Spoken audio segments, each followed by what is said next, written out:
All of you, आपका chemistry English medium class में welcome. अब आगे बढ़ते हैं। हम कल इंटर कन्वर्जन देख रहे थे, इंटर कन्वर्जन देख रहे थे। इंटर कन्वर्जन जो था उसमें हमने दो इंटर कन्वर्जन जो है, एक इंटर कन्वर्जन पढ़ लिया था, दो इंटर कन्वर्जन हमें पढ़ने थे। पहला इंटर कन्वर्जन हमने कल देखा था वो था मेथनॉल टू एथनॉल। ऐसा इंटर कन्वर्जन जिसमें नंबर ऑफ कार्बन जो है वो इंक्रीज हो रही है, नंबर ऑफ कार्बन जो है वो इंक्रीज हो रहे हो, ऐसा इंटर कन्वर्जन। इसके लिए मैंने आपको जो various type of interconversion वे दिए थे, पाथ जो है वो दिए थे इसमें वेरियस टाइप। तो इसमें मोर देन वन पाथ ऐसे थे जिससे हम इसे कन्वर्ट कर सकते थे। आप शॉर्टेस्ट और अच्छे से अच्छा जो है वो देखें, और उसके बाद में कोई है तो आप जरूर मुझे ऑफलाइन क्लास में भी बता दें इसके बारे में कि ये ऐसे है, उस पर डिस्कशन करेंगे जरूर। और कोई दिक्कत हो तो आपको जरूर उसमें कंफर्म करवा देंगे। कोई भी चीज़ होगी तो ऑफलाइन क्लासेज में अच्छे से आप उस ऑफलाइन क्लासेज के लिए आप प्रिपेयर रहें, और ये सब चीज़ें जो हैं वो लिख करके रखें। प्रॉब्लम्स जो हैं उनका सॉल्यूशन हम ऑफलाइन क्लासेज में करेंगे, थोड़ा सा ये भी आपको देखें। अब मेथनॉल टू एथनॉल, मेथनॉल से कन्वर्ट करेंगे एथनॉल। अब मेथनॉल टू एथनॉल कैसे कन्वर्ट किया था कि आपको मैं करवा चुका हूँ। ये increase number of carbon increase हो रहे थे इस वे में, तो सेकंड जो है वो लेते हैं हम। सेकंड जो है वह है एथनॉल टू मेथनॉल। इसमें नंबर ऑफ कार्बन जो वो डिक्रीज हो रहे हैं, नंबर ऑफ कार्बन जो है वो डिक्रीज हो रहे हैं। पहले एथनॉल में नंबर ऑफ कार्बन जो है वो आप देखोगे कि 2 है, पहले में नंबर ऑफ कार्बन जो है वो 2 है। सेकंड में नंबर ऑफ कार्बन जो है नेक्स्ट जो बनता है उसमें 1 है। मतलब नंबर ऑफ कार्बन डिक्रीज हो रहे हैं, नंबर ऑफ कार्बन जो है वो डिक्रीज हो रहे हैं, 2 से 1 नंबर ऑफ कार्बन डिक्रीज आ रहे हैं। तो इसमें आपको ध्यान देना है, ऐसा नोटिस करना है कि हमने जो स्टडी की है अब तक जो केमिस्ट्री में स्टडी की है उनमें कौन कौन सी रिएक्शंस जो हैं वो ऐसी हैं जिसमें डिग्रेडेशन हो रहा हो, जिसमें नंबर ऑफ कार्बन जो है घट रहे हैं। ऐसी कौन कौन सी रिएक्शन है, तो आप इस माइंड कंसंट्रेट करके देखोगे तो पीछे एल्केन एल्काइन 11th क्लास में पढ़ाए हैं आपको, पीछे एल्किल हैलाइड वाला लेसन भी पढ़ाया है, और मैंने आपको काफी चीजें जो हैं वो केमिस्ट्री में, ऑर्गेनिक केमिस्ट्री में पढ़ाई है। उनमें कौन कौन सी रिएक्शंस ऐसी हैं जिनमें डिग्रेडेशन हो रहा है, जिनमें नंबर ऑफ कार्बन जो डिक्रीज हो रहे हैं, तो वो आपको ध्यान देना। सबसे पहले तो हम इजी वे में इसे देखेंगे, पहले माइंड को कंसंट्रेट करके वो रिएक्शंस जो वो ध्यान करेंगे। तो आप देखना, हमने एल्केन एल्काइन पढ़े थे, उसमें एल्केन में फॉर्मेशन मेथड थी, एल्केन में एक फॉर्मेशन मेथड थी। आपने फॉर्मेशन मेथड में देखा था कार्बोक्सिलिक एसिड जो है, फॉर्मेशन मेथड में कार्बोक्सिलिक एसिड से हमने बनाया था एल्केन। तो इसमें आपने देखा था कि हमने सोडा लाइन लगाया था, NaOH and CaO, soda line, और सोडा लाइन इस रिएक्शन में, सोडा लाइन रिएक्शन में डीकार्बोक्सिलेशन रिएक्शन कहा था हमने इसे। कौन सी रिएक्शन कहा था? डीकार्बोक्सिलेशन रिएक्शन, इसे हमने कहा था डीकार्बोक्सिलेशन रिएक्शन, सोडा लाइन लगाया था तब। तो आप देखिए इसमें डीकार्बोक्सिलेशन रिएक्शन में CO2 जो वो रिमूव हो जाता है, और आगे प्रीवियस मतलब रिएक्टेंट में नंबर ऑफ कार्बन 2 है लेकिन प्रोडक्ट में 1 है, मतलब एक कार्बन वो डिक्रीज हो गया। तो ये ऐसी रिएक्शन की हमें जरूरत थी, तो एक कार्बन इसमें डिक्रीज होता है। अब देखिए नेक्स्ट ऐसी रिएक्शन और देखते हैं जिनमें डिग्रेडेशन होता है, नंबर ऑफ कार्बन डिक्रीज होते हैं, तो वो देखते हैं। नेक्स्ट जो है वो हम यदि देखें तो एल्कीन की केमिकल रिएक्शन में भी ऐसी रिएक्शन आई थी। एल्कीन की रासायनिक केमिकल रिएक्शंस जो हैं उसमें भी ऐसी रिएक्शन आई थी। ध्यान दीजिए, एल्कीन की केमिकल रिएक्शंस जो थी उसमें हमने देखा था इसमें ओजोनोलाइसिस करते हैं इसका, तो उस कंडीशन में CH2 और ये बॉन्ड जो है ये है टूट जाते हैं, दोनों पाई बॉन्ड ब्रेक हो जाते हैं। तो यहाँ पर आप ये भी देखें। और उसके बाद 5 मेंबर्ड टेट्रासाइक्लिक रिंग जो है वो है बनती है। 5 मेंबर्ड टेट्रासाइक्लिक रिंग। मैं दोनों स्टेप एक साथ दे सकता था, लेकिन हो सकता है आपको ध्यान ना आए वो चीज, तो आप यहाँ पर थोड़ा सा देख लें। तो फर्स्ट रिएक्शन जो हूँ मैं सीधे वही करवा रहा हूँ। तो 5 मेंबर्ड टेट्रासाइक्लिक रिंग जो है उसका फॉर्मेशन हो जाता है। उसके बाद मैंने आपको बताया था कि इसे आप कैपिटल लेटर वाई से जो है वो कट कर दीजिए। कट करने पर आपने देखा था ये कब होता है, जब जिंक एंड H2O देखते हैं तो H2 और 2 हाइड्रोजन प्रोक्साइड जो है वो रिमूव हो जाता है और ये सेकंड रिएक्शन है। और इससे हमारे पास फॉर्मेशन हो जाता है किसका, फॉर्मेल्डिहाइड का फॉर्मेशन हो जाता है हमारे पास फॉर्मेल्डिहाइड। ये है फॉर्मेल्डिहाइड।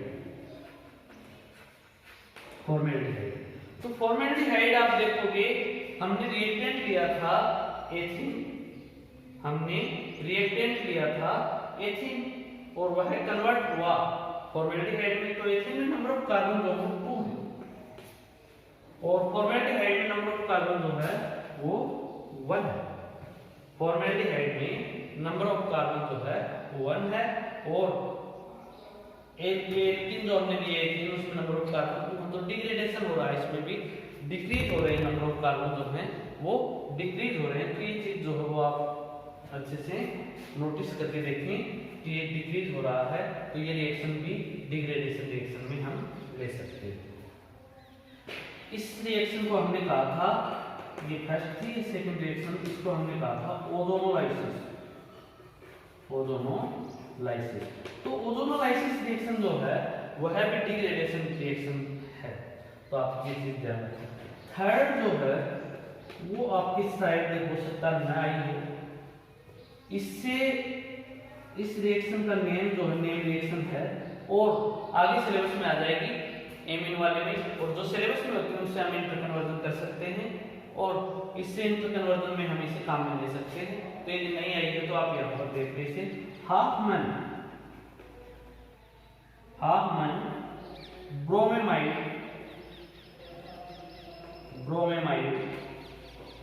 Degradation reaction. डिग्रेडेशन मतलब नंबर ऑफ कार्बन जो वो डिक्रीज हो रहे हैं, डिग्रेडेशन रिएक्शन।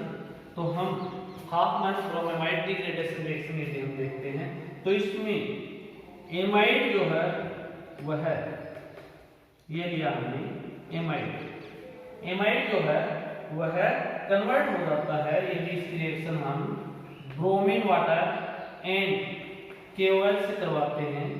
किससे करवाते हैं? KOH से, पोटेशियम हाइड्रोक्साइड से। तो उस कंडीशन में डिग्रेडेशन होता है इसका और हमारे पास प्राइमरी एमीन बनती है, फॉर्मेशन ऑफ प्राइमरी एमीन होता है, फॉर्मेशन ऑफ प्राइमरी एमीन हो जाए। तो ये भी डिग्रेडेशन है। रिएक्टेंट में आपने देखा नंबर ऑफ कार्बन 2 है और प्रोडक्ट में नंबर ऑफ कार्बन 1 है। मैंने ये रिएक्शंस आपको इसलिए बताई है, आप इस चीज पर नोटिस दें। ये टोटल रिएक्शंस जो हैं मैंने आपको इसलिए बताई हैं कि हम अनुमान लगाएं, थोड़ा सा इसमें आइडेंटिफिकेशन करें कि रिएक्शंस कौन सी काम में आएंगी। तो उस कंडीशन में रिएक्शंस जो हैं वो ऐसे रिएक्शंस लेंगे जिसमें नंबर ऑफ कार्बन प्रोडक्ट में लेस हो रिएक्टेंट की कंपेयर में। तो इस कंडीशन में हमने देखा कि ये है। तो अब एथेनॉल टू मेथेनॉल बना रहे हैं, तो इसमें हमें ये रिएक्शंस काम में लेनी है। तो आप देखोगे कि इनमें से कोई सी भी रिएक्शन, 3 रिएक्शंस ली हमने, इनमें से कोई सी भी रिएक्शन सीधे इसी रिएक्शन नहीं है, सीधे एथेनॉल की रिएक्शन नहीं है। तो पहले हमें नंबर ऑफ कार्बन कम करने के लिए एथेनॉल को इनमें कन्वर्ट करना पड़ेगा। आप इसे अच्छे से देखिए, स्क्रीनशॉट ले लें या फिर रिवर्स करके बाद में भी देखते रहें, मैं आगे इसे मिटा करके आपको बताता रहूंगा। तो सीधे नहीं है तो इसे कन्वर्ट करना पड़ेगा इसमें, इनमें। तो इसको कन्वर्ट कर रहे हैं हम इसमें, तो सीधी रिएक्शन हम उसके बाद को जो हम पढ़ चुके हैं पहले की, ऑक्सीडेशन करवा देते हैं। बेसिक के अणुओं से करवा देते हैं ऑक्सीडेशन। किससे? बेसिक KMnO4 पीछे तो बात तो हम कल वाले लेसन में कल जो पढ़ा है टॉपिक आपको उसमें बेसिक KMnO4 है, एसिडिक K2Cr2O7 है, एसिडिक K2Cr2O7 है, डाइल्यूट HNO3 है। तो ये सब जो है ये ऑक्सीडेटिव एजेंट हैं और इसे ऑक्सीडाइज करके ये सीधे तो कन्वर्ट हो ही नहीं सकता, इसे ऑक्सीडाइज करके ये चेंज कर देते हैं इन्हें कार्बोक्सिलिक एसिड, इसे चेंज कर देते हैं कार्बोक्सिलिक एसिड। अब इस पर आप लगा दीजिए सोडा लाइन, सोडा लाइन। अब कौन सा लगा दोगे इस पर आप? Soda line. सोडा लाइन लगाते ही CO2 जो है वह रिमूव हो जाएगी, माइनस CO2 जो है वह रिमूव हो जाएगी। CO2 रिमूव होते ही हमारे पास बचा CH4 रिमेनिंग। अब CH4 जो है उसका सनलाइट की प्रेजेंस में Cr2 से ऑक्सीडेशन करवा दीजिए, मतलब रिएक्शन करवा दीजिए, तो ये बन गया CH3Cl और इसका आप एक्वाटिक KOH लोगे तो इसे कन्वर्ट कर दोगे इसमें। तो ये एक बात तो ये शर्त ये है, कंडीशन ये अप्लाई करनी है आपको कि रिएक्शंस जो सिलेबस के अकॉर्डिंग हो। कंडीशन ये अप्लाई करनी है आपको, रिएक्शन सिलेबस के अकॉर्डिंग हो और आपकी पढ़ी हुई हो या सिलेबस में हो तो उससे आप इंटरकन्वर्जन करवा सकते हो। तो मैंने ये इंटरकन्वर्जन करवाया, एथेनॉल का ऑक्सीडेशन करवाया तो सिमिलर कार्बोक्सिलिक एसिड बन गया। सोडा लाइम लगाया तो 1 कार्बन बेस एल्केन बन गई और सनलाइट की प्रेजेंस में हैलोजिनेशन किया इसका तो क्लोरीनेशन पर हमारे पास मेथिल क्लोराइड बन गया और एक्वाटिक KOH से हमने इसकी रिएक्शन करवाई तो ये हमारे पास मेथनॉल जो है उसका फॉर्मेशन हो गया। तो आपने देखा कि पहले ये रिएक्शन काम में लेते हुए हमने इंटरकन्वर्जन इस तरीके से करवाया। अब ये तो पहला था, दूसरा इंटरकन्वर्जन ये देखते हैं। तो इसके लिए हमें ये एथेनॉल सीधे तो इसकी रिएक्शन है ही नहीं, तो हम पहले ओजोन लाइसिस सीधे तो इसका कर ही नहीं सकते, तो हम इससे पहले एल्कीन में कन्वर्ट करेंगे। तो एल्कीन में कन्वर्ट करने के लिए आपको मैं बता चुका हूँ कंसंट्रेट सल्फ्यूरिक एसिड, कौन सा? Concentrate sulphuric acid and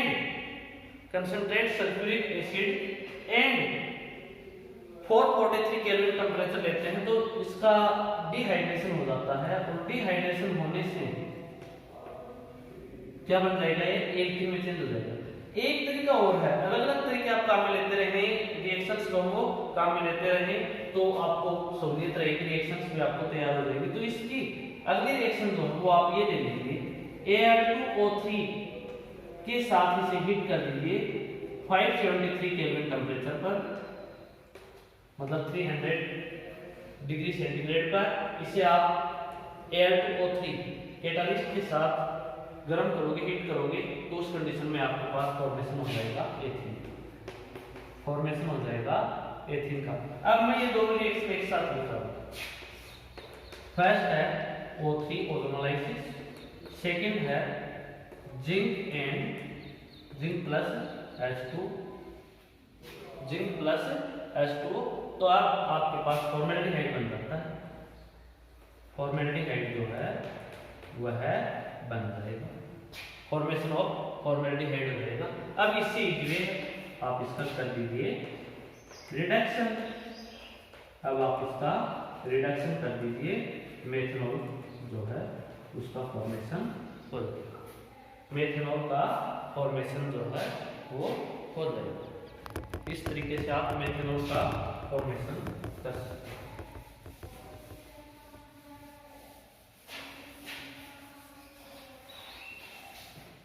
methanol का फॉर्मेशन जो है वो कर सकते हैं। अब नेक्स्ट देखिए थर्ड, इस रिएक्शंस को काम में लेते हुए तो सीधे तो रिएक्शन होती है नहीं, हाफमान ब्रोमाइड डिग्रेडेशन रिएक्शन एथेनॉल की नहीं है, ये एमाइड की है। तो एमाइड देखिए आपने एथेनॉल लिया,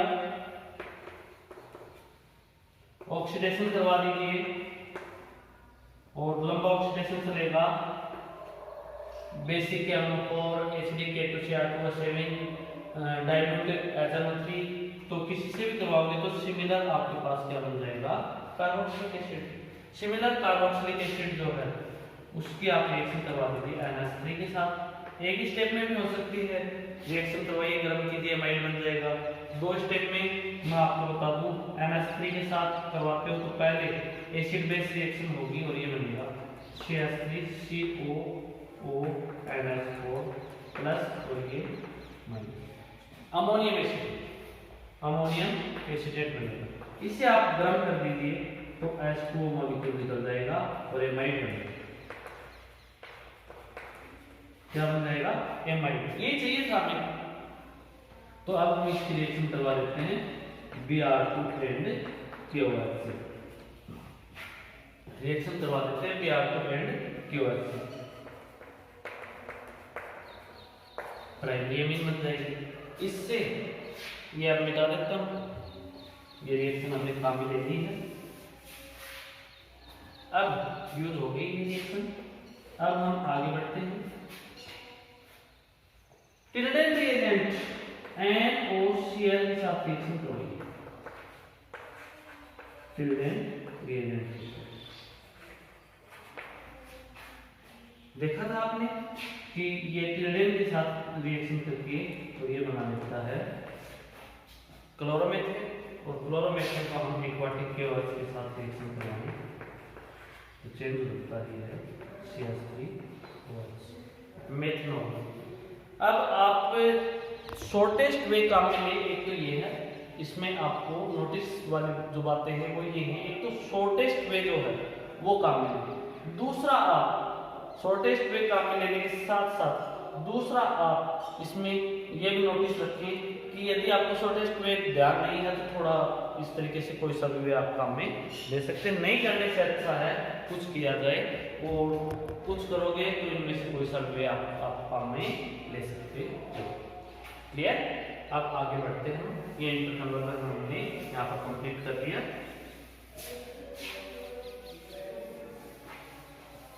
इंटरकन्वर्जन आपका यहाँ पर कंप्लीट हो गया। अब हम आइडेंटिफिकेशन ऑफ एल्कोहल करेंगे। Identification of alcohol, identification of alcohol, identification of alcohol. ये देखिएगा, तो आइडेंटिफिकेशन का मतलब ये है कि 1 degree 2 degree and 3 degree alcohol जो है उनका हम आइडेंटिफिकेशन कैसे करेंगे। 1 डिग्री है, 2 डिग्री है, 3 डिग्री है। तो इसके लिए टेस्ट जो है, आइडेंटिफिकेशन टेस्ट जो है वो हम करते हैं। तो टेस्ट जो है वो करेंगे हम इसके। तो टेस्ट, पहला टेस्ट जो है वह है Lucas test. Lucas test, Lucas test में मैं आपको बताता हूँ ल्यूकास रिएजेंट जो काम में लिया जाए। ल्यूकास रिएजेंट, ल्यूकास रिएजेंट काम में लिया जाएगा। और ल्यूकास रिएजेंट जो वो आप जानते हो ZnCl2 and HCl Lucas reagent है। अब ल्यूकास रिएजेंट ये है। अब आप देखोगे इसमें 3 डिग्री जो हो फास्टेस्ट रिएक्शन करता है ल्यूकास से। हमने पहले देख लिया ये एसएन रिएक्शंस हैं, सब्स्टिट्यूशन ऑफ न्यूक्लियोफाइल, और other hand nucleophilic substitution reactions हैं। तो जो इसमें हम एल्कोहल की ल्यूकास के साथ रिएक्शन करवाते हैं तो ये न्यूक्लियोफिलिक सब्स्टिट्यूशन रिएक्शन है। अब न्यूक्लियोफिलिक सब्स्टिट्यूशन रिएक्शन आप वीडियो को धीरे करके, रिवर्स करके, रोक करके दोबारा पढ़ सकते हो, कई बार इसे आप देख सकते हो तो आप अच्छे से समझ लें। फिर भी यदि कोई प्रॉब्लम हो तो आप ऑफलाइन क्लासेस में क्लियर करने की कोशिश करें। अब मैं यहाँ पर आपको बता रहा हूँ न्यूक्लियोफिलिक सब्स्टिट्यूशन रिएक्शन होती है, ल्यूकास रिएजेंट के साथ एल्कोहल की रिएक्शन करवाते हैं। तो हम ये भी जानते हैं कि ऐसे रिएक्शन जो है वो 3 डिग्री एल्कोहल जो है वो सबसे फास्ट देते हैं, 2 डिग्री उससे लेस और 1 डिग्री सबसे लेस। तो आप हम ये देख सकते हैं, डिग्री इसका आइडेंटिफिकेशन कर सकते हैं। 1 डिग्री एल्कोहल जो है, 1 डिग्री एल्कोहल जो है वह बहुत ही स्लोली रिएक्शन करेगा और अदर हैंड नहीं करेगा, लेकिन 3 डिग्री जो हो फास्ट करेगा। तो हम आइडेंटिफिकेशन देखते हैं इसका। अब देखिए एक बात और बता दूं आइडेंटिफिकेशन से पहले, इसमें एल्कोहल जो है वो चेंज होंगे एल्किल हैलाइड में। एल्किल क्लोराइड में, एल्कोहल चेंज होंगे एल्किल क्लोराइड में। तो एल्कोहल जो है वो इजी वे में सोलुबल है, वाटर सोलुबल है और ट्रांसपेरेंट सॉल्यूशन बनाते हैं, लेकिन एल्किल हैलाइड जो है वो ट्रांसपेरेंट सॉल्यूशन नहीं बनाते हैं, मतलब वाटर सोलुबल नहीं है। तो वाटर सोलुबल नहीं है तो ये बनेगा, तो ये ट्रांसपेरेंट सॉल्यूशन नहीं बनाएगा। कहने का मतलब ये है सीधे सीधे कि इसमें टर्बिडिटी आ जाती है। क्या आ जाती है? टर्बिडिटी। कैसी turbidity? White turbidity. White turbidity. Oil water mix करते हैं तो टर्बिडिटी जो होती है वो ट्रांसपेरेंट सॉल्यूशन नहीं होता है, टर्बिडिटी। कब ये बनता था? तो ये 3 डिग्री में फास्ट बनेगा। 3 डिग्री एल्कोहल जो है उसकी रिएक्शन यानी हम ल्यूकास रिएजेंट के साथ करवाएंगे। ल्यूकास रिएजेंट मतलब ZnCl2 एंड HCl के साथ करवाएंगे, तो उस कंडीशन में फास्ट टर्बिडिटी है, फास्ट तुरंत आ जाएगी, उसे एट टाइम आ जाएगी, उसी टाइम आ जाएगी। 3 डिग्री एल्कोहल ल्यूकास रिएजेंट के साथ रिएक्शन करेगा, फास्ट टर्बिडिटी देगा, रिएक्शंस करवाएंगे हम, फास्ट टर्बिडिटी दे देगा। 2 डिग्री एल्कोहल जो है, एल्कोहल ये इसी के साथ यदि हम रिएक्शन करवाते हैं तो nearly about after nearly about after 5 minute reaction करेगा और टर्बिडिटी देगा, मतलब 5 मिनट बाद टर्बिडिटी जो है वो देगा। कौन सा? 2 डिग्री, क्योंकि स्लो करेगा रिएक्शन। टर्बिडिटी क्या है? एल्किल क्लोराइड का फॉर्मेशन ही टर्बिडिटी है। एल्किल क्लोराइड का फॉर्मेशन ही क्या है? टर्बिडिटी है। व्हाइट टर्बिडिटी जो है वह क्रिएट होती है और वह आती है, तो वो इसी के कारण है। तो ये व्हाइट टर्बिडिटी इसके रीजन से भी, ये एल्किल हैलाइड बनने के रीजन से भी, तो 3 डिग्री फास्ट ल्यूकास रिएजेंट के साथ फास्ट रिएक्शन करेगा और फास्ट टर्बिडिटी आ जाएगी, फॉर्मेशन फास्ट हो जाएगा। 2 डिग्री एल्कोहल जो है वह स्लो देगा थोड़ा और near about 5 minute after 5 minute turbidity देगा। यहाँ पर कंडीशन ये भी आप ध्यान रखें, at room temperature, at room temperature, तो ये भी आप थोड़ा ध्यान दें। अब नेक्स्ट हम लेते हैं 3 डिग्री, 3 डिग्री एल्कोहल। 3 डिग्री पहले ले चुके हम, 1 डिग्री देंगे उसके बाद 1 डिग्री एल्कोहल। 1 डिग्री एल्कोहल पर यही कंडीशन अप्लाई करेंगे तो रूम टेम्परेचर पर टर्बिडिटी जो वो अपीयर नहीं होगी। टर्बिडिटी जो है, टर्बिडिटी नॉट अपीयर, टर्बिडिटी जो है अपीयर नहीं होगी। क्यों? क्योंकि 1 डिग्री जो है वो रूम टेम्परेचर पर रिएक्शन देगा ही नहीं, एसिड रिएक्शन, क्योंकि यह एसिड रिएक्शन के पॉइंट ऑफ व्यू से यदि हम रिएक्टिविटी देखें तो सबसे लेस रिएक्टिविटी 1 डिग्री की है, सबसे लेस रिएक्टिविटी जो है वह 1 डिग्री की है। तो यह टर्बिडिटी जो है वो फॉर्म करेगा ही नहीं। तो यहाँ पर आप देखिए ये था Lucas test, Lucas test 1 degree, 2 degree और 3 डिग्री की आइडेंटिफिकेशन के लिए, तो ये हमने देख लिया। अब आगे बढ़ते हैं, ल्यूकास टेस्ट के बाद हम आगे बढ़ते हैं।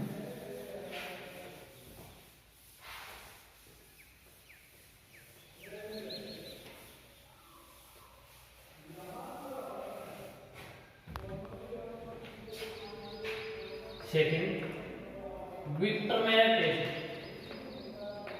विक्टरमेयर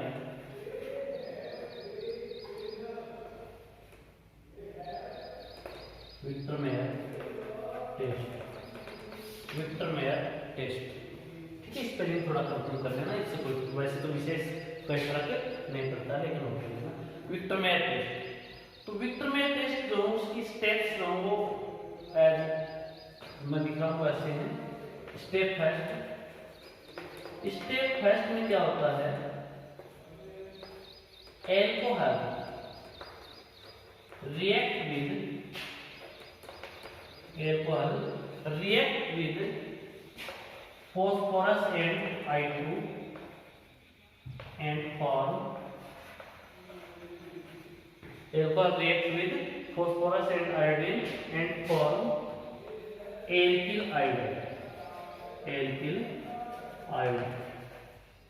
मतलब Ri का फॉर्मेशन करेगा। Ri का फॉर्मेशन जो है वो है कर देगा step second Ri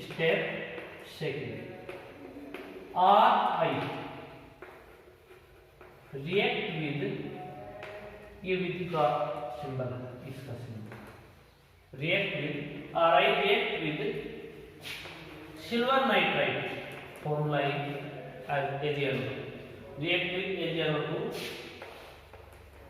and form nitroalkane। ये स्टेप्स काम में लेते हैं और नाइट्रोएल्केन का फॉर्मेशन जो है वो कर लेते हैं। Step third nitroalkane RNO। Nitroalkane क्या है, RNO। Nitroalkane react with nitrous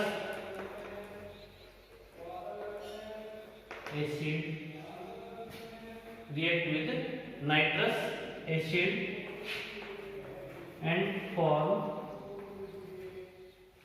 different product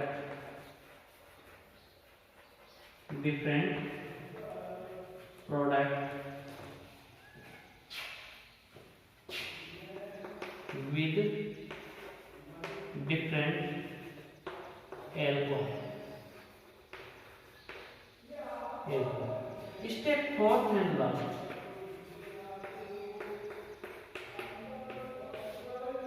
step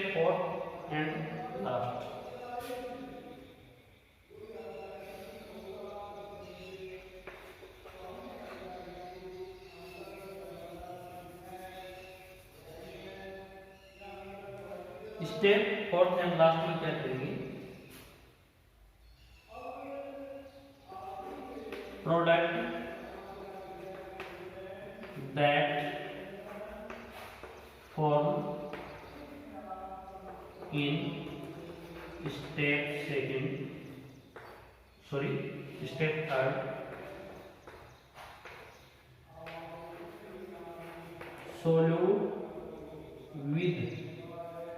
solute with product that form in step third solute in NaOH solution and observe color इस प्रकार से इनका आइडेंटिफिकेशन होगा।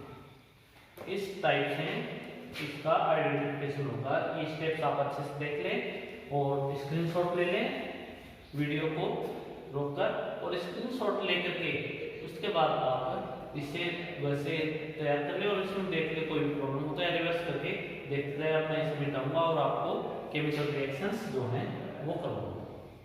ठीक है, ये स्टेप आप फोर स्टेप जो वो काम में लोगे और आइडेंटिफिकेशन हो जाएगा किसका, एल्कोहल। देखिए वीडियो में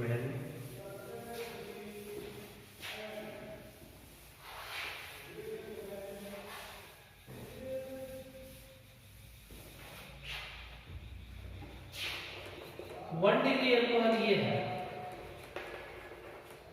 इसकी रिएक्शन हम फॉस्फोरस एंड I2 के साथ करवाते हैं तो उस कंडीशन में यह चेंज हो जाता है आयोडाइन में।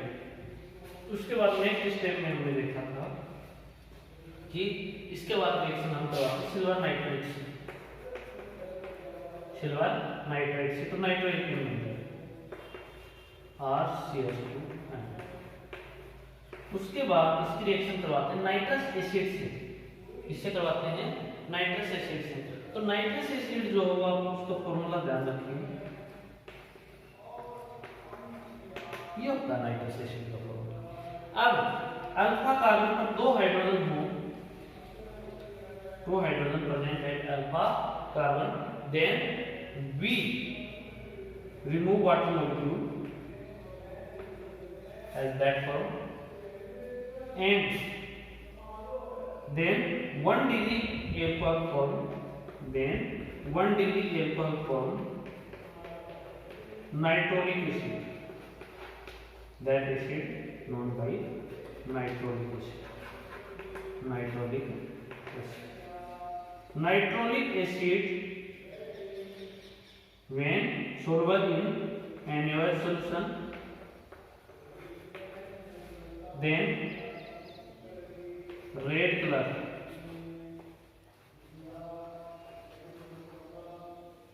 then red color are appear। तो ये हो गया आपका 1 डिग्री का, जो 1 डिग्री अल्कोहल दिया था आपने उसका आइडेंटिफिकेशन। 1 डिग्री अल्कोहल लास्ट में स्टेप 4 के बाद रेड कलर है, कैसा कलर देगा, रेड कलर अपीयर होगा। 2 डिग्री देखते हैं, R2CHOH 2 डिग्री है।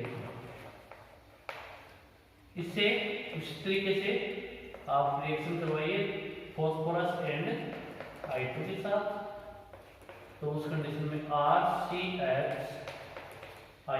का फॉर्मेशन हो जाएगा। RCHI हाइड्रो एल्केन का उसका फॉर्मेशन हो जाएगा।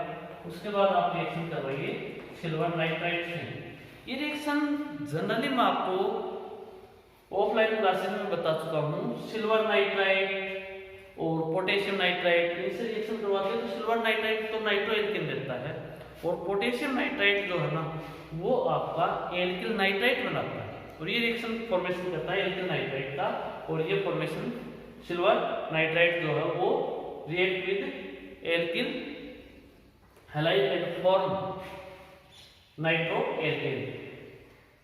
Other hand potassium nitrite react with alkyl iodide and form alkyl nitrite. Then R2CH और यहाँ पर इसकी जगह NO2 से सब्स्टिट्यूशन हो जाएगा। ये न्यूक्लियोफिलिक सब्स्टिट्यूशन रिएक्शन है और इसमें सब्स्टिट्यूशन हमने करवा दिया और ये बन गया हमारे पास नाइट्रो एल्केन। नाइट्रो एल्केन का फॉर्मेशन हो गया। अब नेक्स्ट देखते हैं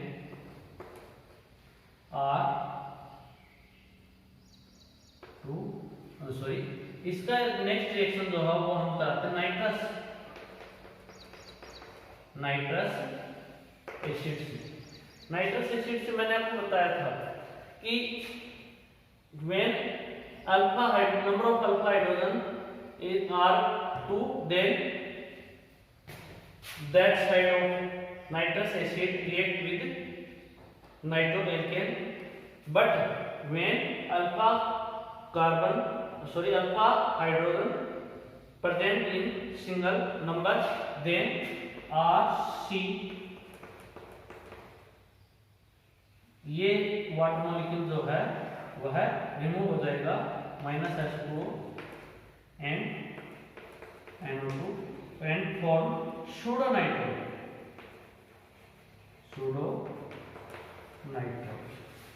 सूडोनाइट्रोल का फॉर्मेशन जो है वह हो जाएगा। और सूडोनाइट्रोल NaOH सॉल्यूशन में यदि हम डिसॉल्व करेंगे, इसे NaOH सॉल्यूशन में डिसॉल्व करेंगे तो ब्लू कलर देगा। ऐसा कलर देगा, ब्लू कलर देगा। तो इसका आइडेंटिफिकेशन हो जाएगा ब्लू कलर आए तो 2 डिग्री, रेड कलर आए तो 1 डिग्री। 1 डिग्री 2 डिग्री का हम आइडेंटिफिकेशन देख चुके हैं।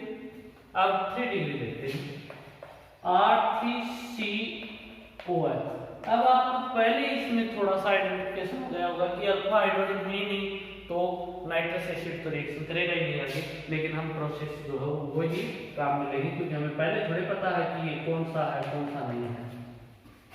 तो फॉस्फोरस एंड I2 के साथ रिएक्शन करवाएंगे, PI3 बन गया ये, फॉस्फोरस एंड I2 PI3, और PI3 में आयोडीन आ जाता है R3CO, यहाँ पर आ गया आयोडो एल्केन का फॉर्मेशन होता है। आयोडो एल्केन के बाद रिएक्शन जो है वो हम करवाते हैं सिल्वर नाइट्राइड के साथ, reaction with silver nitride, then nitro alkane, are formed, nitro alkane are formed, then we react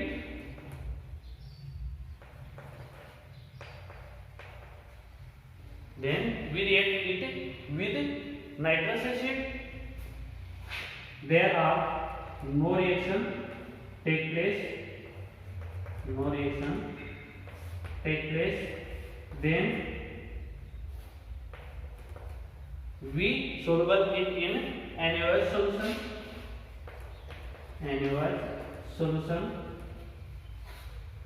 then colorless